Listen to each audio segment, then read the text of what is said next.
But the story that's breaking at the moment, Prime Minister Narendra Modi has spoken to US President Donald Trump just a short while ago. The two leaders have spoken on Trump's Gaza peace plan, which, remember, both Israel and Hamas have accepted at least the first phase for now. The Prime Minister has congratulated Trump on the Gaza plan's success. Prime Minister's office claiming that both sides have reviewed the progress being made in the trade negotiations. Reviewed good progress in trade negotiations is what the statement says. Our diplomatic affairs editor Geeta Mohan is now joining us. Geeta, this is the second phone call in the recent times. Donald Trump had rung up the Prime Minister on his birthday to wish him, but this seems to be a much more substantive call in the backdrop of what's happened today in Gaza. Donald Trump is being hailed at the moment by a number of his even critics for what he might be achieving in Gaza. Well, absolutely, Rajdeep. Two important messages for sure when it comes to Prime Minister Modi. One, where he also hailed Prime Minister Netanyahu. But certainly this one is very specific to giving credit to President Donald Trump. There are three very important messages over here. One, calling the president up, congratulating him on his achievement, which, if goes through, is going to be a very big one, and he's deserving of whatever accolades he receives if or should he be able to manage peace in the Middle East, or what we call West Asia. The second one, he says, and he talks about the fact that there's been forward movement and progress in trade negotiations. We do know that it's been stalled, that the meetings were not given to our top leadership, and therefore there was no forward movement. But Prime Minister Modi over here saying that the trade negotiations are moving in the right direction. And third, and most importantly, Rajdeep, where he says that in the coming weeks that they could be in touch, which could also indicate that in the upcoming ASEAN summit in Malaysia, there could be a meeting on the sidelines between Prime Minister Modi and President Trump. So three important messages in one tweet. Okay, three important messages in that phone call, which Geeta Mohan tells us. Appreciate your joining us, Geeta. Of course, the focus is, the big story remains the Gaza peace plan, because today Donald Trump claimed that the deal was done and that Israel and Hamas have agreed on the first phase of the Gaza peace plan. What does this first phase involve? Remember, the talks were mediated by the US in Egypt. Both sides have agreed to end the war in Gaza, saying that the deal includes an Israeli withdrawal from the Palestinian areas of Gaza, or at least most of it, and that the hostages who have been in Hamas captivity will be released by Monday in a hostage to prisoner exchange. The prisoners in Israeli jails will be exchanged in return for the hostages. But does this really mean an end to the two-year war? I'm going to ask that question to top Israeli and Palestinian voices in a moment, but first take a look at tonight's top story.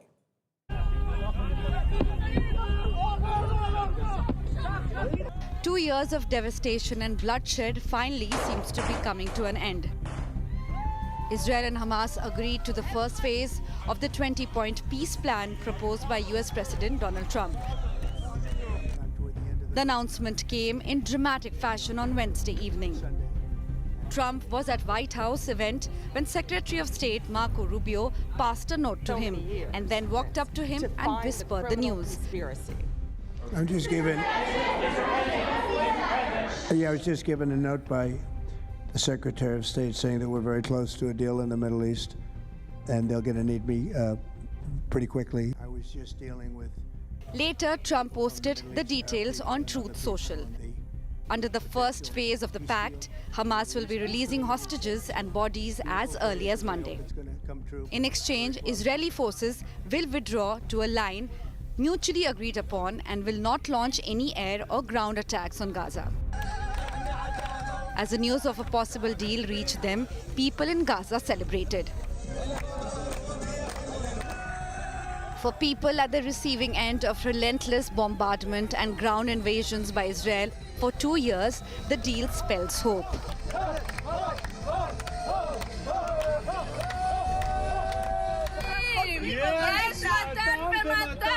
There were celebrations in Israel as well. Families of hostages welcomed the pact that comes just 2 days after the world marked 2 years of Gaza war.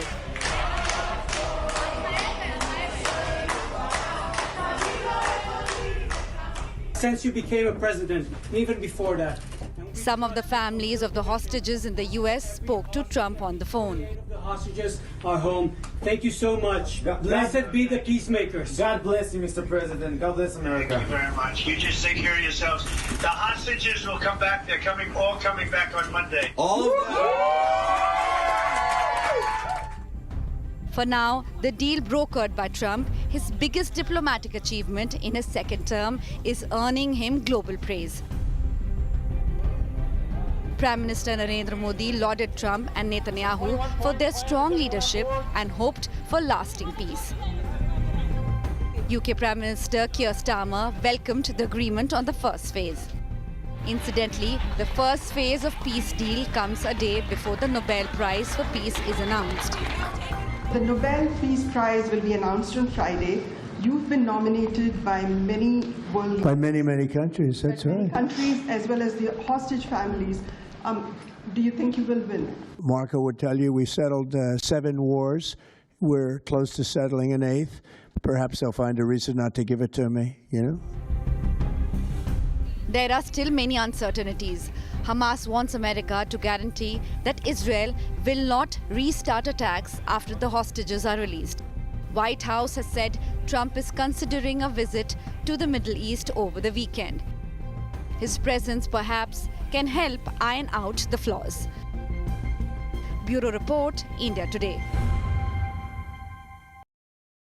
Okay, so that's the big story. We could finally have a ceasefire in Gaza. I want to get both sides of the story, Palestinian and Israeli.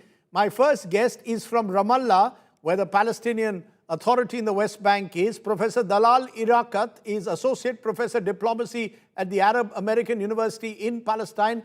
Appreciate your joining us, ma'am. Do you believe that this peace plan announcement by Donald Trump claiming that both sides have agreed to the first phase, a release of the hostages, Israel agreeing to a ceasefire, will it hold?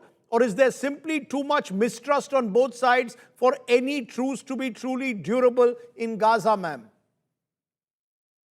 Well, thank you very much. The message is on behalf of the Palestinian people that everybody is optimistic. However, our optimism is very cautious.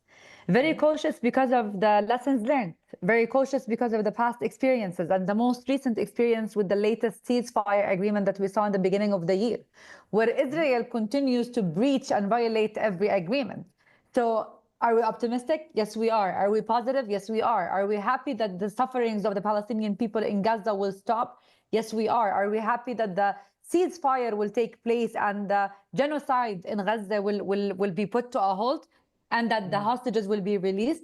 Yes, I think every Palestinian is happy and welcoming the deal. However, our optimism and pleasure and welcoming is cautious because we don't know what kind of guarantees do we have, whether from the American side or the mediators from Qatar, Egypt, or Turkey, that would really put Israel responsible to respecting and abiding by the agreement and not.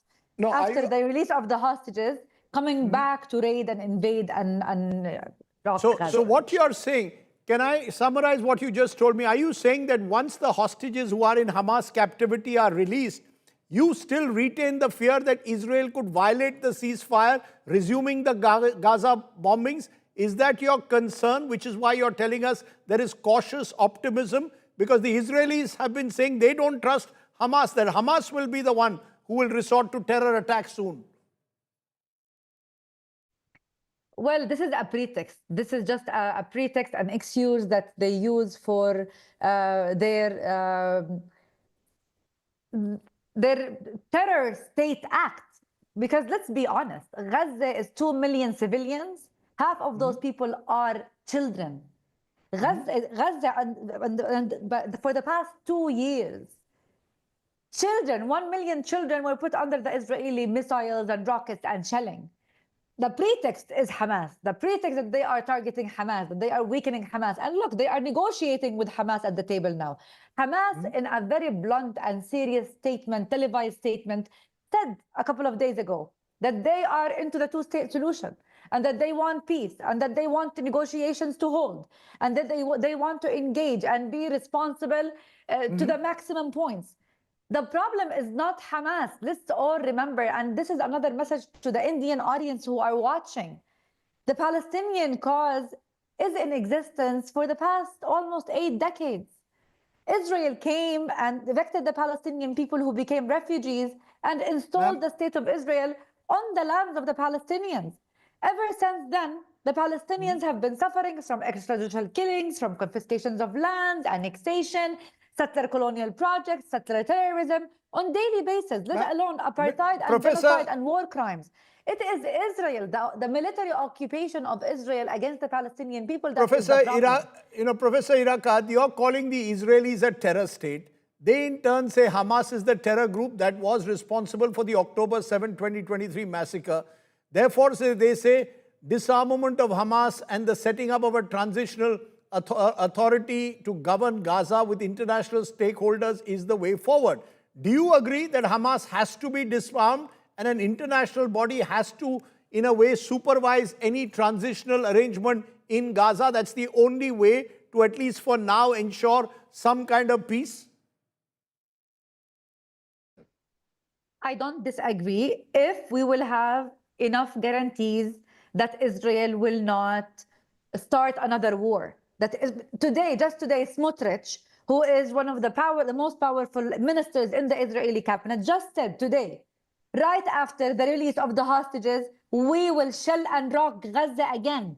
So this is an official from the Israeli cabinet saying that. So for me, if you ask me, I don't mind if Israel says whatever it wants. However, from a legal perspective and from a diplomatic angle, Israel is a state in the international world order. We can never compare the obligations and the responsibilities of a state to a non-state actor.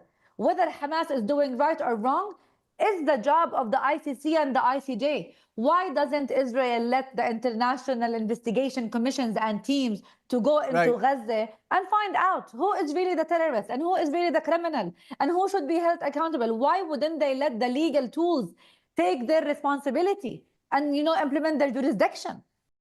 Are you saying, therefore, that the only durable solution from your point of view is a two-state solution? Because that is not part of the Trump plan. And are you saying that, therefore, given the mistrust that exists between the two sides, you fear a resumption of hostilities unless the two-state plan is agreed upon? Am I right? Well, the two-state solution is the best-case scenario. If we are looking at a sustainable strategic peace and security for all, for the Palestinians, for the Israelis, and for the region. However, I live in the West Bank. I was born in Jerusalem. I live in Ramallah. I grew up in Jericho. Today, I witness the intensification level of settlements. There is, from a geopolitical perspective and realpolitik perspective, Israel did not leave any room for the two-state solution. Let alone also the blockages and the checkpoints, but settlements. So the geography of the land doesn't really allow for a Palestinian state to exist, let alone the territorial contiguity or, the freedoms or the rights. Israel is ongoing with its ethnically cleansing of the Palestinian people. The settler colonial project is ongoing. Evictions orders are all over the West Bank and East Jerusalem, forced displacements, let alone, of course, the project that is being carried out in Gaza under a genocidal war. Israel can continue to claim that they are waging this war against Hamas or against whatever quote-unquote terrorist. The reality has been witnessed for over 70 years. Israel is the occupying power. Israel had weaponized all the settlers in the West Bank. Israeli soldiers are protecting the Israeli settlers today as they attack the Palestinian civilians. Let me, Joe, ask you one last question. Donald Trump, do you believe he should get the Nobel Peace Prize if this peace plan goes through? Has he played, in your view, the role of an honest mediator between the two sides, or do you also mistrust Trump and Trump and America? Listen, I truly hope that he gets the prize, because I'm really praying that we will see peace, a sustained peace, that he will be able to guarantee that peace for all people. He had said that we will be fair to everyone. However, in his statement this morning, he did not mention the Palestinians. He mentioned Israel, he mentioned the Arabs. But I really hope that he gets the prize. However, we want him to be the guarantor. If you're looking at the American administration as a broker or as a mediator, I want to look at the case study of negotiations and at the US being the brokering party for the past decades. Had they played the honest broker part? No. I mean, confirmed biases were there. In his past administration, he sidelined the Palestinians totally. I hope that the lessons learned from this case is that the Palestinian party must come as a primary party to the table, and that Trump really will win the prize, but will also be the guarantor, not only the peacemaker, but the person who is capable and who will guarantee that this peace for the Palestinians, for the Israelis alike to be sustainable, and that those hostilities will not be recycled, and that the war crimes will stop against the Palestinian people. Okay, you're calling it war crimes, ethnic cleansing, genocide, and you expect much more from the US president. I appreciate you joining us there, ma'am, from Ramallah. I want to go to my next guest to get the Israeli perspective. Joining me now, Caroline Glick. She is International Affairs Advisor to the Prime Minister of Israel. Appreciate your joining us, ma'am. Give us a sense of what has been a dramatic day. Are we to understand that the Israeli government, Prime Minister Netanyahu and the cabinet is fully backing now this peace plan that could result in a ceasefire in Gaza? Is that now a done deal, as Donald Trump calls it, ma'am? Well, look, thank you for having me on your program. And Prime Minister Netanyahu and President Donald Trump agreed to the 20-point plan, the 20-stage plan for resolving this conflict at the White House when they met there last week. And what we're seeing now is the implementation of the first stage of that 20-point plan. The first point in that plan is the release of all of the hostages that Hamas has been unlawfully holding for the past 2 years. So, let's make sure that we get through that, and then we'll begin the discussions on implementing the next stage. But I think it's very clear that we have to get through this stage first. This is the most important stage right now to show that Hamas is willing to end the ongoing crime against humanity that it's been carrying out for 2 years, holding innocent people hostage in the hope of extorting and bringing the Jewish state to its knees, something it has not achieved at all. And so I think that we're moving towards that right now.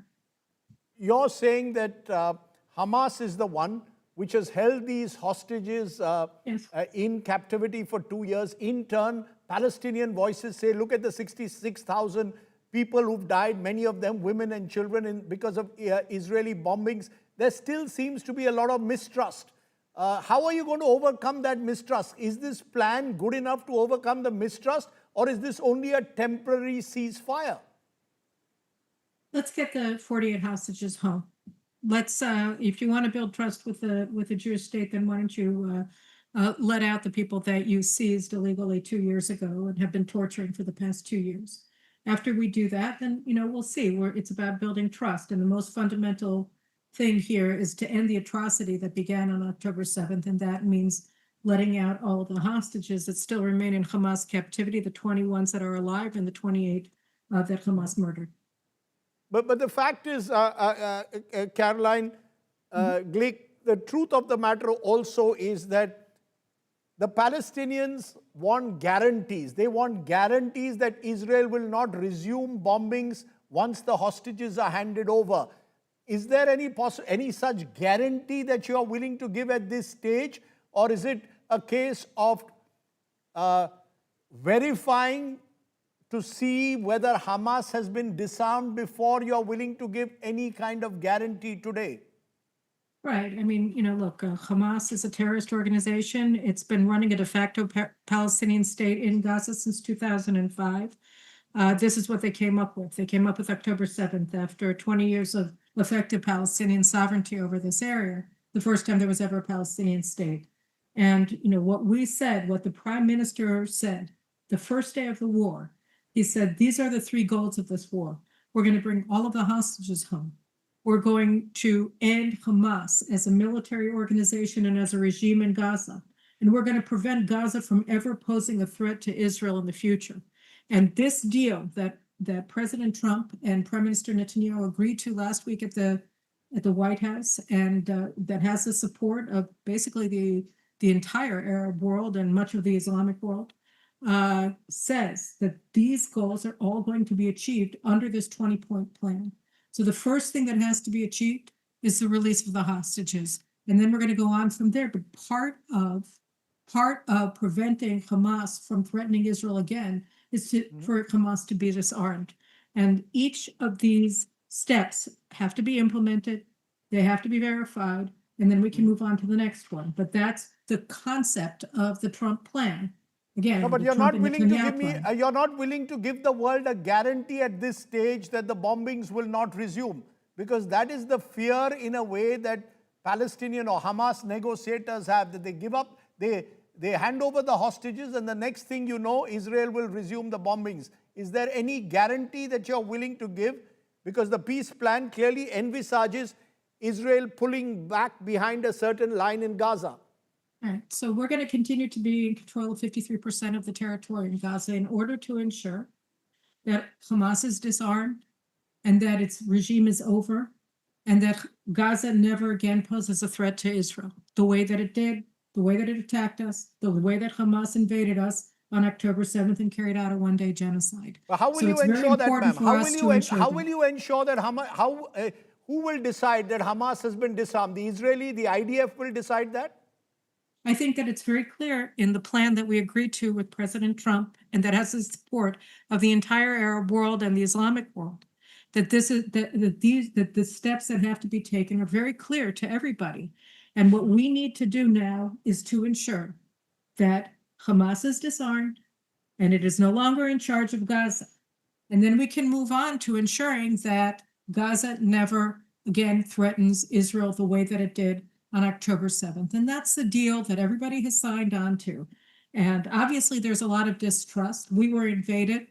We absorbed a one-day genocide on the hands of barbaric terrorists from Hamas.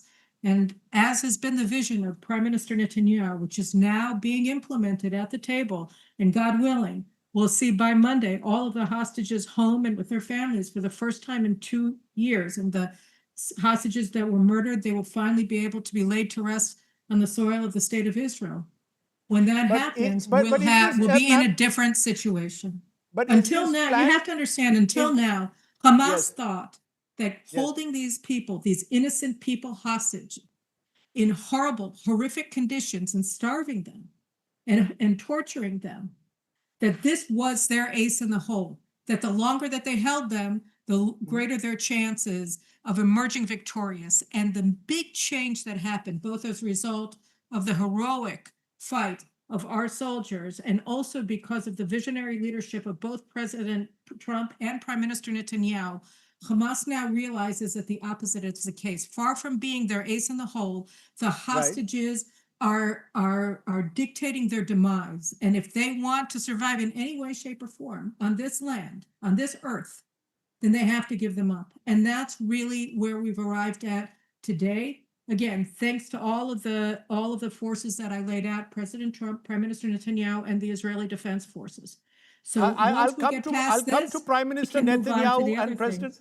Ma'am, I'll come to Prime Minister Netanyahu and President Trump in a moment, but you mentioned the horrors perpetrated by Hamas. What about the argument being made, and it's been made by global agencies, of genocide and war crimes in Gaza? The fact is, these are words that have been used by internationally recognized bodies. 66,000 people at least killed, many of them women and children.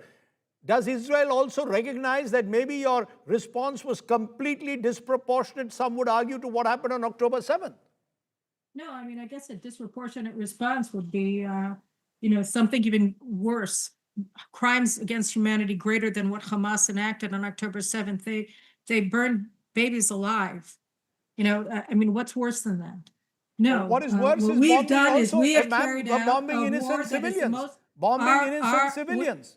We have not taken it on to we never, ever harm civilians on purpose. We have the lowest ratio of combatants to civilians killed in the history of modern warfare. Israel makes more effort to prevent unnecessary deaths of civilians than any military has in world history. So you deny the charges of malnutrition, of people being denied food, basic amenities, Yes. of the bombings of schools and hospitals, all of that is denied. What we deny is any charge of crimes against humanity, genocide, or any of those like kind of charges. The average caloric intake that we provided for the people of Gaza is 3,000 calories per day. Okay, the only people being starved to death in Gaza are the hostages, and that is the simple, plain truth. That is the simple, plain truth. I want to ask you, you said Prime Minister Netanyahu's plan. Many believe this is President Trump's plan, which Netanyahu was forced to accept. There's a lot of hostility towards it within your right-wing coalition partners in Israel itself. And apparently Trump put a red line saying, Bibi, you cannot control the world anymore. Is it true that this has been done under pressure, under duress, and President Trump is the one who's driven this plan? No, it's not true that it's been done under pressure. It's been done in partnership. It's been done as part of the extraordinary alliance between the State of Israel and the United States of America under the leadership of President Trump and Prime Minister Netanyahu. There's no truth whatsoever to the claims that that Netanyahu had to be dragged to the negotiating table. And I think that President Trump himself has been asked about that question repeatedly, and each time he responds in the negative, that no, indeed, this is not true, this is not the case, and that those claims are being made by people who have a certain political agenda in mind when they make it, but it's not true. Do you believe that Donald Trump should get the Nobel Prize? We are told Benjamin Netanyahu also feels he should get it. Should Donald Trump be getting the Nobel Prize, or is that premature until this truce really holds? Is it premature to suggest that Donald Trump should get a Nobel Prize? No, not at all. I mean, we nominated, the Prime Minister nominated President Trump for the Nobel Peace Prize back in April already. We are very firm in our belief that if anybody deserves that prize, it's President Trump. And we just like to say God bless him for his leadership and for his support and friendship to the state and people of Israel, and for his partnership with Prime Minister Netanyahu. Together, those two visionary leaders have brought the world to a much safer place than it was before. My final question, ma'am, the Palestinian guests I've had over the last few days on the show have said a two-state solution, Israel and a Palestinian state next to each other, is the only way for permanent peace. Is Israel willing to accept that? 140 countries have recognized it. Many of your allies in recent weeks have also recognized the Palestinian state. Is that the final solution? This is only the temporary plan. Eventually, we have to go towards a two-state solution?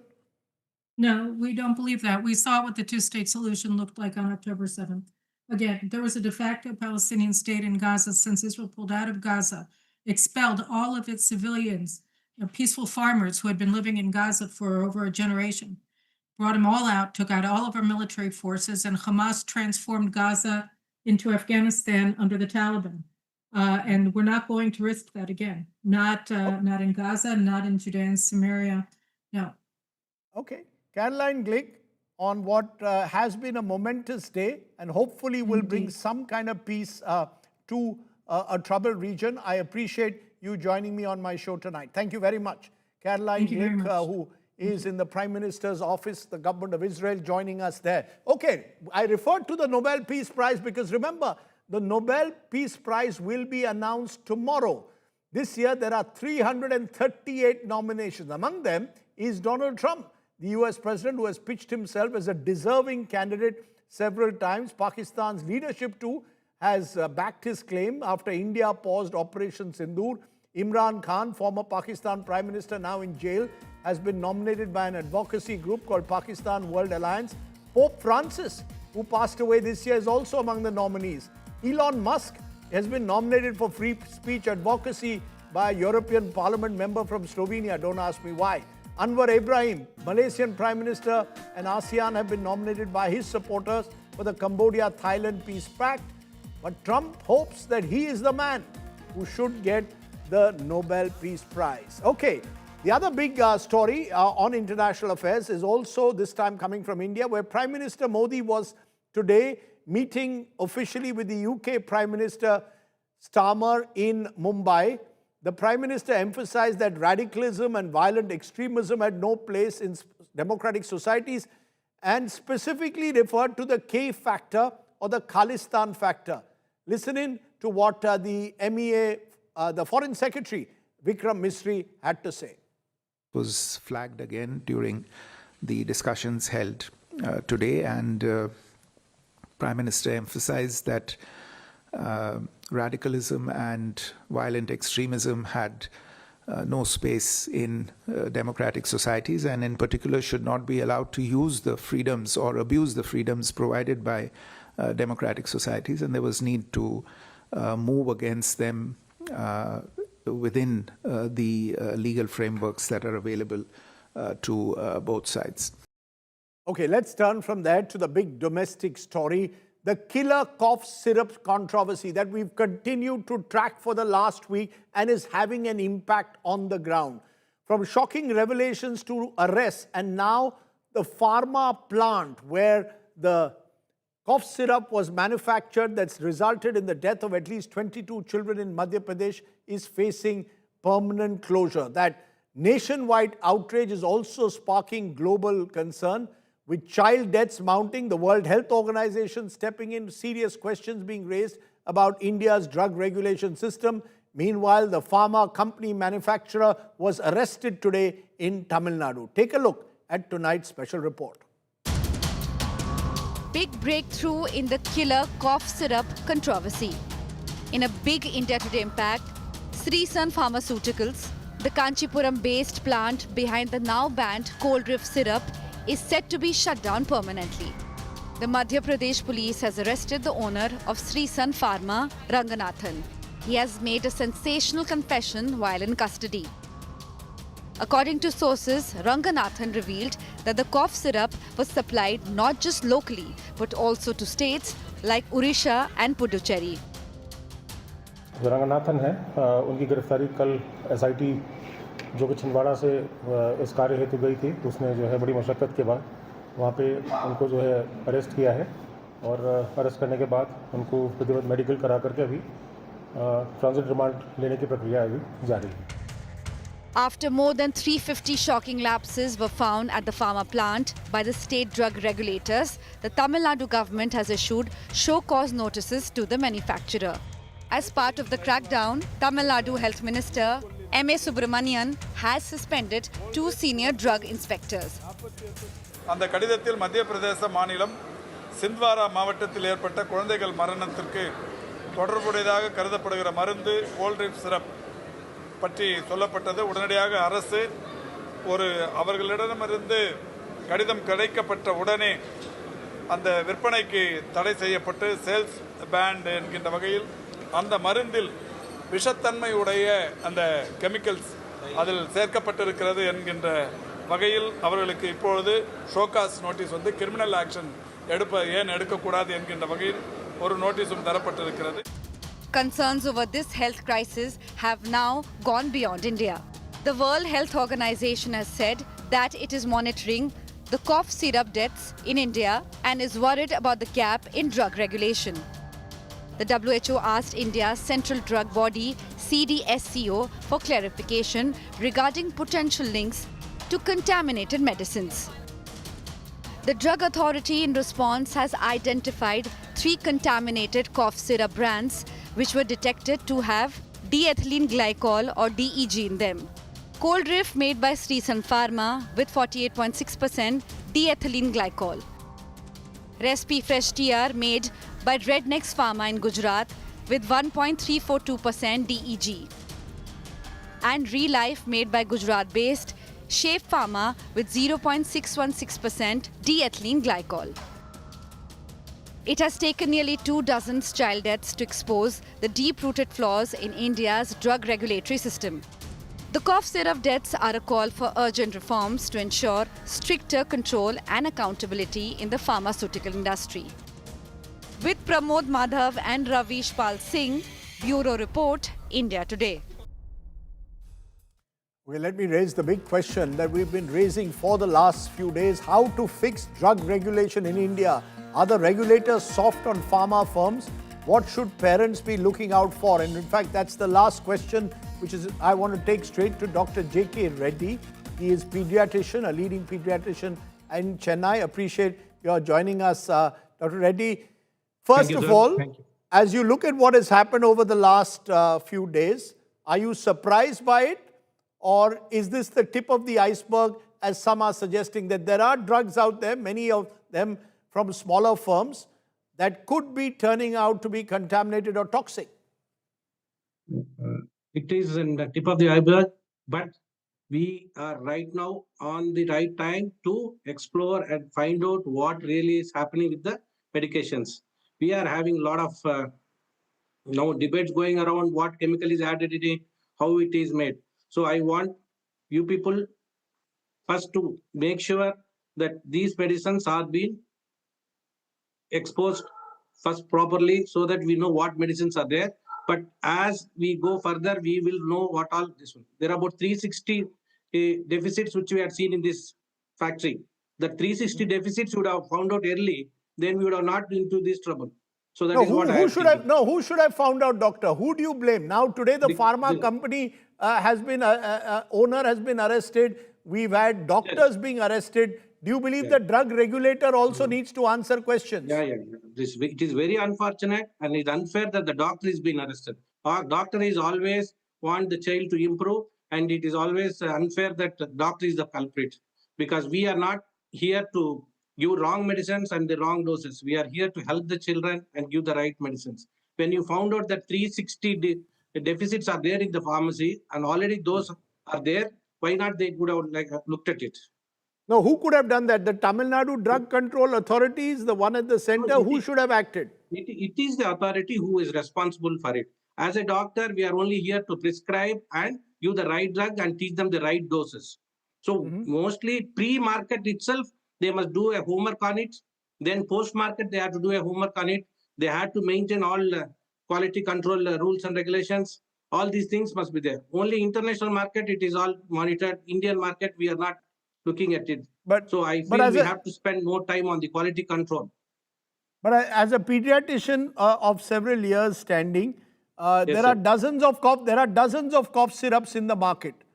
How would you, when you have patients, would you now recommend to your patients, please take cough syrups that are recognized by large pharma companies? Is that what you would suggest to them?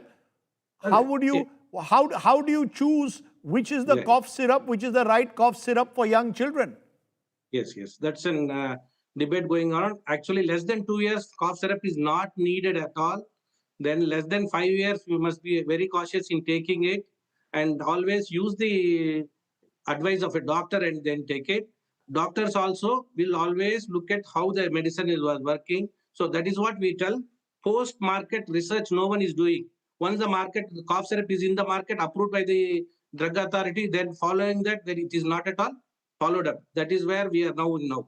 So every batch of medicines which is coming into the market must be assessed, and they must take a feedback from the doctors, from the patients, and the consumer. So all these things only can get into the right medication for the patients. You said that children under 2 years should not be given cough syrup. Those between 2 and 5 should be given cough syrup only if the doctor advises. But in this case, the doctor did advise this cold-fit medicine. So how do you explain that? The doctor advised this medicine. That's how the parents gave it to their children. Yes. This cough syrup is approved to be given, but with the particular conditions. So he did not expect there will be DEG in it. The fact that there is DEG in it, the fault is with the drug regulator. Absolutely. We are here to give only the medication and advice. The content of the medicine is being poisoned, or what is it? It is under manufactured. So we are not into that. So I want people to understand, as a doctor, we always want to do good for the children, and we always want to give the right drug at the right time. So parents also must take interest in identifying the right drug, right age, and right weight. These are all very, very important as a pediatrician from my side too. Okay, I'm going to leave it there, Dr. Reddy. I appreciate you joining me and giving us a perspective of a doctor from Tamil Nadu.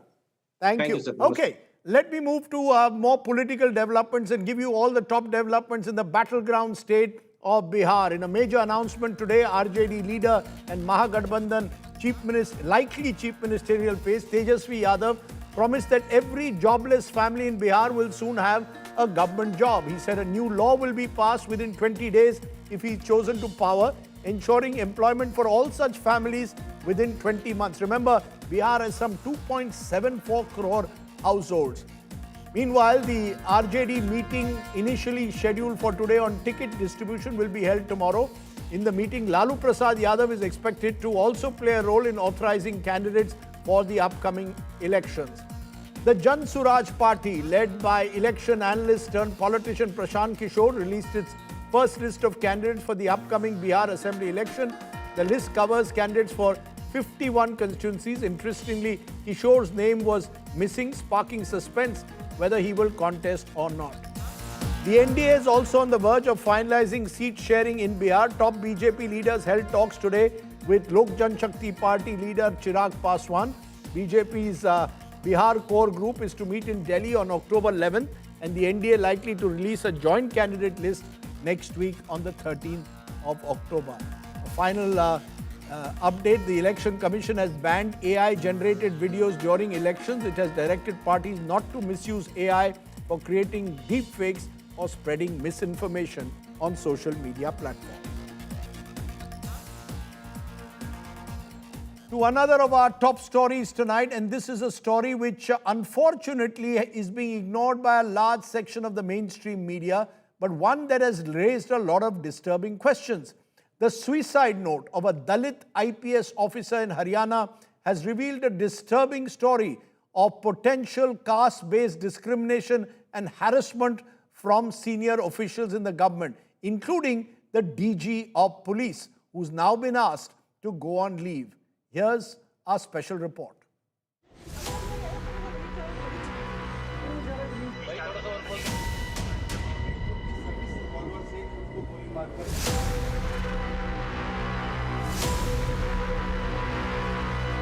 The suicide by Dalit IP officer has shaken Haryana and left the Nayab Singh Saini government on the back foot. ADGPY Puran Kumar was found dead with a gunshot wound at his Chandigarh residence on Tuesday. The Haryana cadre IPS officer left a 9-page suicide note. In the first 8 pages, he detailed the alleged harassment and caste-based discrimination he faced in service over the years. The suicide note named 15 serving and former officers, including Chief Secretary Anurag Rastogi and DGP Shatrujit Kapoor. In the concluding paragraph, Kumar named DGP Shatrujit Kapoor and Rohtak SP Narendra Bijarnia, alleging that the DGP was using Bijarnia to implicate him in fabricated cases. The last page was a will transferring all his assets to his wife, IAS officer Amneet P. Kumar. Puran Kumar's wife has written to the CM demanding probe against the DGP and Rohtak SP. Chief Minister Saini visited the IPS officer's family on Thursday. हमें इंसाफ चाहिए, हमको हमारे समाज को इंसाफ चाहिए, दलित समाज को खास करके इंसाफ चाहिए, क्योंकि एक छोटी बात नहीं है कोई आईपीएस इतनी बड़ी नौकरी करनी और इतने बड़े कठिन परिश्रम के बाद इतने इस मकाम पर आईपीएस बनना. Dalit organizations have threatened protest if action is not taken against officers named in Puran Kumar's suicide note. माननीय मुख्यमंत्री जी ने बहुत अच्छे से हमें रिफाइन कर दिया है कि उचित कार्रवाई, जो न्याय उचित कार्रवाई होती है वो होगी, और बड़े जल्दी आपको मैं पूरी उम्मीद से बता रहा हूं कि कुछ एक घंटों में आपको सबको ये परिणाम दिखाई देंगे.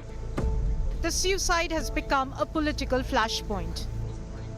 क्या ये मामला किसी बड़े घटनाक्रम को दबाने के लिए है या क्या चीज़ है, और बेहद दुर्भाग्यपूर्ण है हरियाणा के लिए, पूरे प्रदेश के लिए, सभी अधिकारियों के लिए भी दुर्भाग्यपूर्ण है कि एक अधिकारी को अपनी जीवन लीला समाप्त करनी पड़ी. क्या तो सरकार को जांच करनी चाहिए और इसका दूध का दूध और पानी का पानी करना चाहिए. ADGP Puran Kumar's PSO Shishil was recently arrested on the basis of an extortion case filed by liquor businessman Praveen Bansal. The IPS officer's family has called these allegations false. With Aman Bharadwaj, Bureau Report, India Today. Let me turn tonight to what I call the Get Real India stories. Stories that we believe do not get enough play on primetime television. Stories that bring you the real story from the ground. 9.5 lakh candidates applying for just 7,500 posts of a constable. That's roughly 127 applications for each post. 9.5 lakh candidates, including postgraduates, engineers, even PhD holders, are applying for a job starting salary of just 19,500. That's exactly what happened during a recently held police constable recruitment exam in Madhya Pradesh. It only underlines what is perhaps the biggest challenge of our times, the job crisis facing the youth in India. Take a look at tonight's Get Real India story.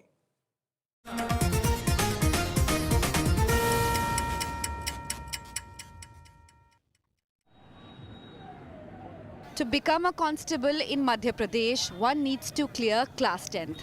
This is the basic eligibility to appear for the State Police Constable recruitment exam. Recently, applications were invited for 7,500 posts. The competition is tough. Nearly 9,50,000 candidates have applied, roughly 127 applications for each post.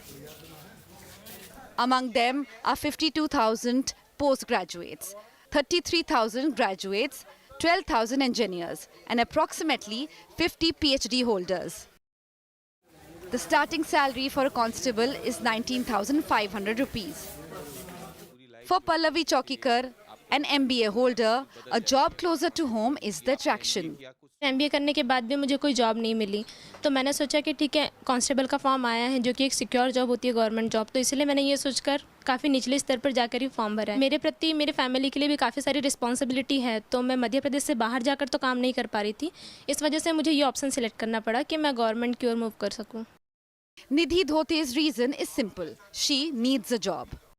मेरी first priority एक age limit के बाद तो मेरी यही होती है कि मुझे एक जॉब को देखना होगा। मेरी सबसे फर्स्ट प्रायोरिटी जो है वो मेरी जॉब है। एक 10वीं पास मतलब एक निचले स्तर की नौकरी के लिए भी मुझे फॉर्म भरना पड़ रहा है। The lure of a government job is what attracted Vijay Verma. सबसे पहली प्राथमिकता होती है सरकारी नौकरी, और सरकारी नौकरी जो मिलना है वहाँ बहुत बड़ी बात होती है। दूसरी भर्तियाँ भी आने से रही, बहुत कम पोस्ट आती है हर जगह, तो फिर ऐसे में कोई बालक क्या करेगा, तो इस वजह से सबको ही जो पुलिस कांस्टेबल का फॉर्म भरना पड़ा है। The constable recruitment exam will be held on October 30th.